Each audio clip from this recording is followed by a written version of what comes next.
Hello guys, good morning. So, andito tayo sa kitchen.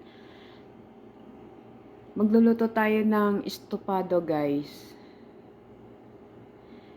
Gagawa tayo ng chicken estopado pero pinirito ko na yung patatas tsaka carrots. Tsaka pinirito ko rin yung manok para medyo masarap siya.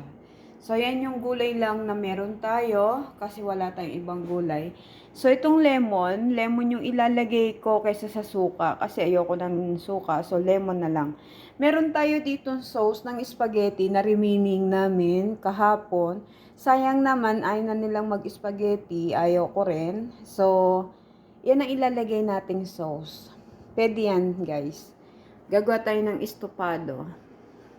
Okay? So, ngayon, magigisa na tayo, guys.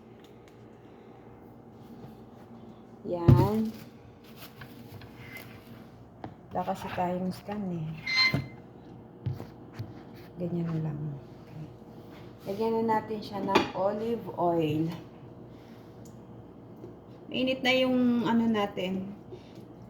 Kawali natin, guys. Okay na yan.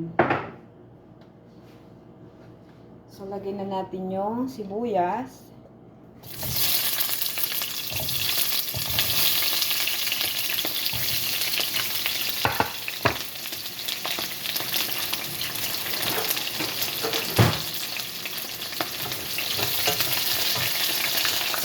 Guys, pagkain lang naman ito Kasi yun sa mga amo, mamaya pa, sandwich lang naman yun, chicken sandwich. Nakapag-marinate na ako ng pagkain nila, ng chicken, so mamaya ko na siya gagawin. Ito, pagkain lang namin. Kasi ngayon is Friday, may bisita kami, may bisitang mga alaga namin. So, lagyan na natin siya ng garlic.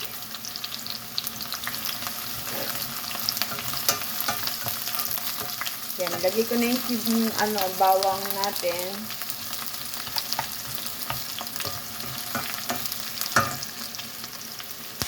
Kasi dati guys, pag nanonood ako ng pagluluto ng tatay ko, alam mo yung mga ganito, yan yung mga regado niya, pinipirito na niya yan.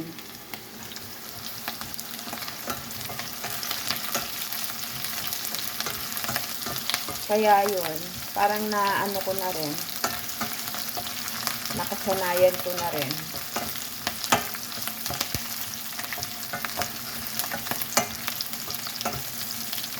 Mas masarap kasi kung lemon yung ilalagay sa estopado, guys. Sa akin ewan ko lang sa iba, pero para sa akin masarap siya.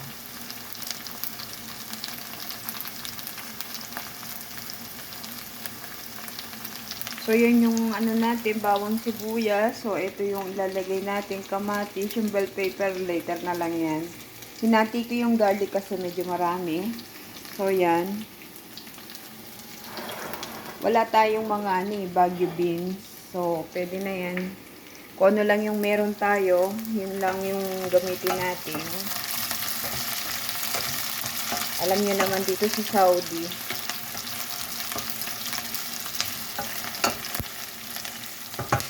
hindi pwedeng masunod yung pagluluto mo ng bonggang-bongga dahil wala naman dito. Yan, kamatis, lagyan na natin.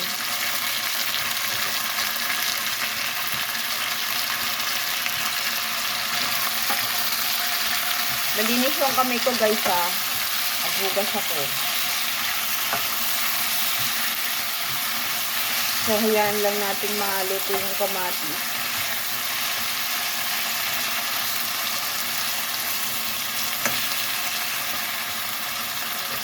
Yan.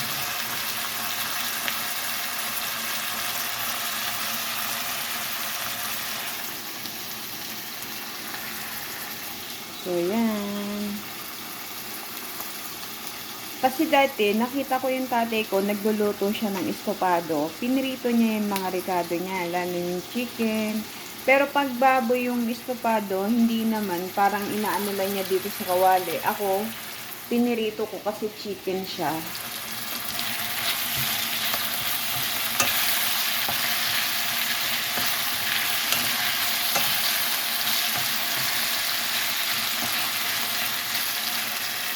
sauce ng spaghetti namin, ano yan, may beef siya. So, sayang naman, di ba?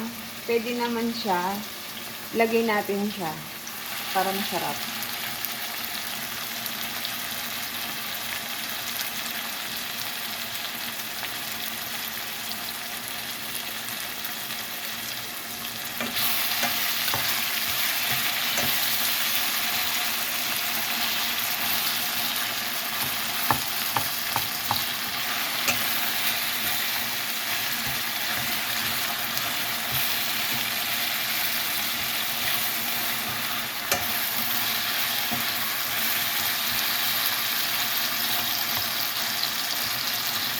Pag medyo luto-luto na yung kamatis, guys, pwede na natin ilagay yung manok.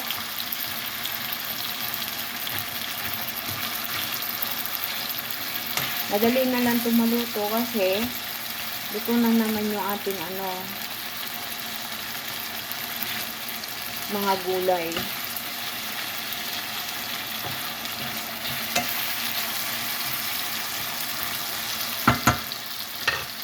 So, yan guys.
Alam nyo ba guys, pag nag-iistopado kami ng tatay ko, ang tatay ko kasi pag nag-iistopado yan, may saging saba. Tsaka may pechay bagyo. Dito kasi, kulang-kulang yung Ricardo. Kasi, alam nyo naman dito, kung ano lang ang meron ako sa rep, yun lang yung ginagamit ko. Di ka naman pwede magreklamo, diba? So, kung sa Pinas, kailangan kompleto yun. Mabilis lang kasi pag sa Pinas, diba?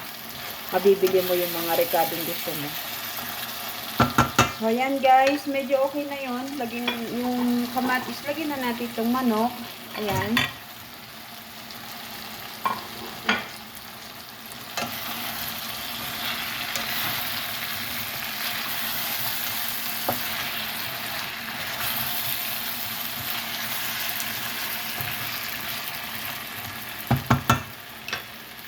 Lagay ko na tong lemon natin, guys. Okay. So, lagyan lang natin ng konting paminta, bechin. Nagamit ako ng bechin, guys, ha. Konti lang naman. Siyempre, pampalasa lang naman siya. Tapos, konting asin.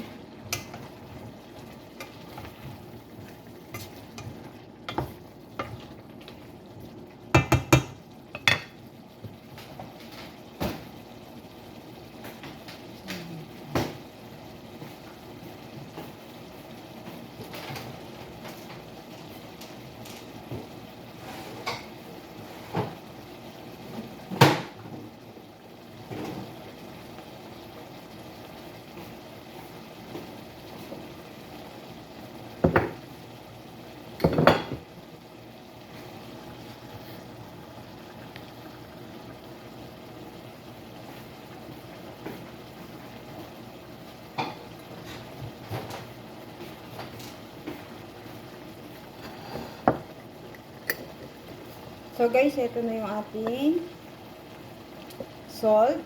Ayan. So, lagyan natin siya ng paprika. Gusto ko may paprika siya para may lasa. Masarap. So, So, meron tayong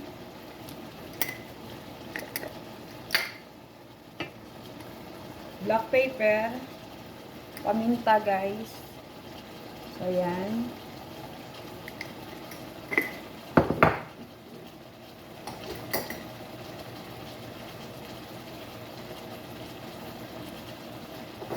So, yung ating aji. Konti lang yan no guys. Konti lang. So, yan. Yan guys, ang ating estofado. Chicken estofado.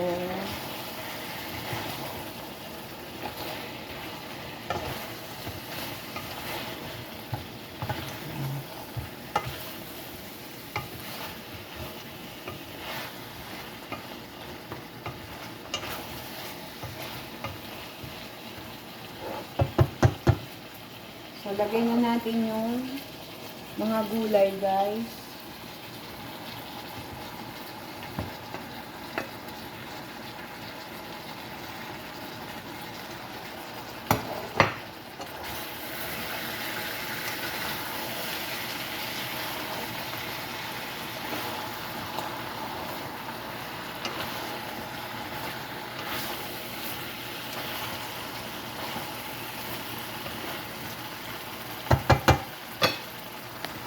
Ayan na siya guys, oh. Ang ating chicken estofado. So, kulang na lang dyan ay sauce, at saka yung repolyo natin, at saka yung bell pepper.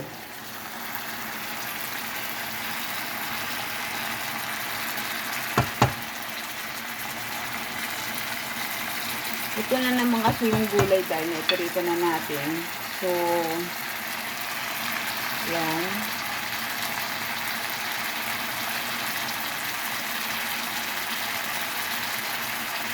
So, lagay na natin yung sauce. Wow, sarap. Dami.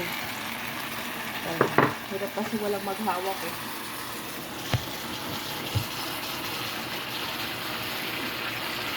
Ito yung sauce natin.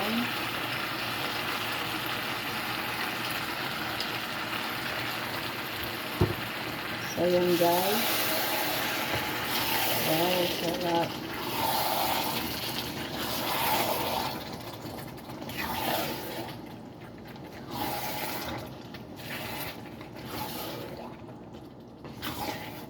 So, papakuluin na lang natin yan. Lagyan natin ng konting tubig kasi masyado siyang malapot.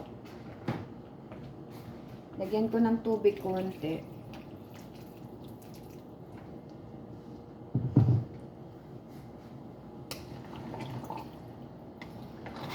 Wow. Diba? Nagamit pa natin yung sauce ng spaghetti, di ba? Hindi siya sayang.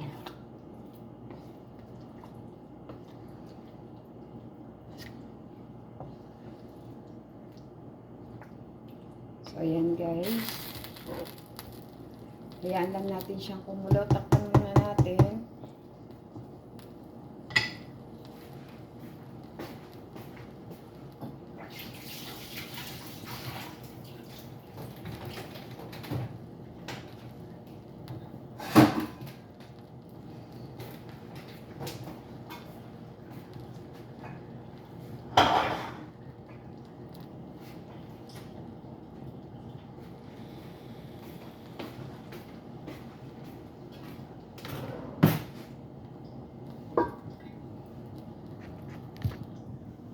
Yan na guys, so hintayin lang natin siyang kumulo. Pagka kumulo-kulo na siya, iyaan na natin siya. Ilagay na natin yung repolyo.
Sarap siya, guys.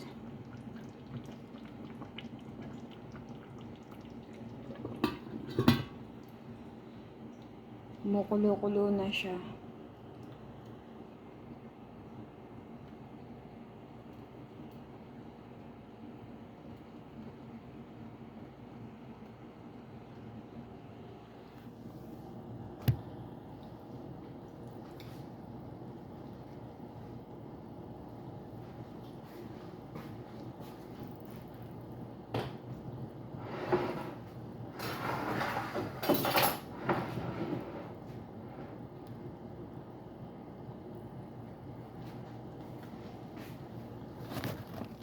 Yan guys. Tapos ito naman yung sa mga amo ko, yung chicken sandwich nila. So nakamarinate na siya. Iyaano na lang natin siya mamaya. Lutuin na lang natin. Medyo maaga pa naman. Hayaan mo na siyang marinate, no? Lagay muna natin siya sa fridge. So yan guys. Update ko lang kayo. Ang ginagawa ko everyday. Maghapon na yan guys, luluto, pahinga ng konti, luto ulit.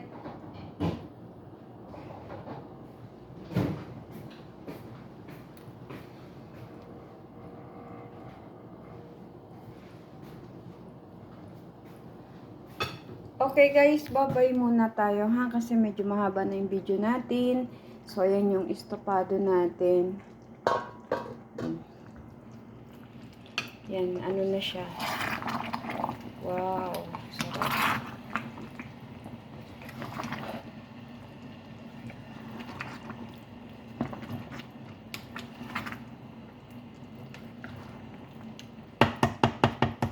So guys, ayan, pwede na natin lagay yung repolyo. Kasi ano, luto na naman yung gulay eh.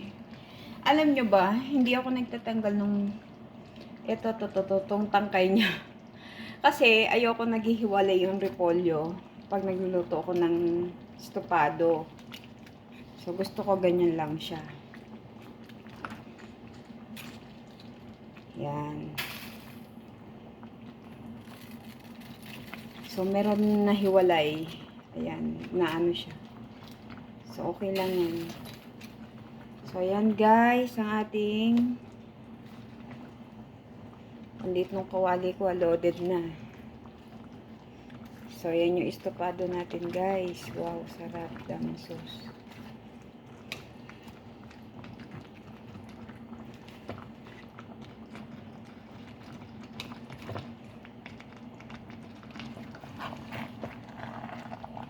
Wow.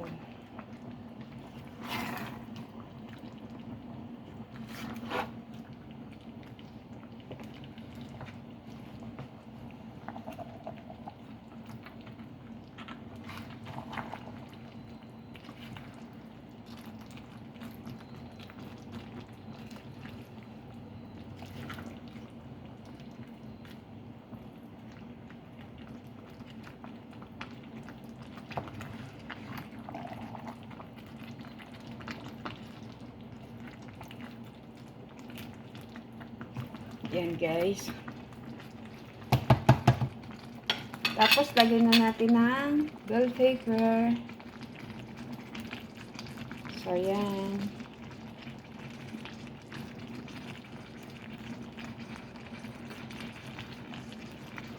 Yan na guys ang ating estopado. Ang ating chicken estopado. So yan guys.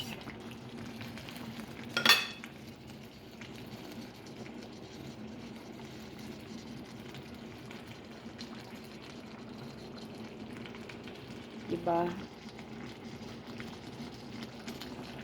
Wow, yummy.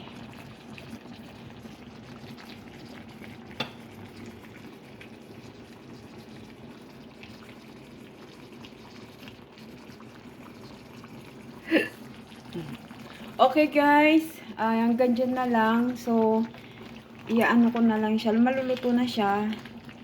So, bye-bye na. Next video again. So, yan yung ating nilutong estopado, guys. So, bye-bye. Thank you. God bless you.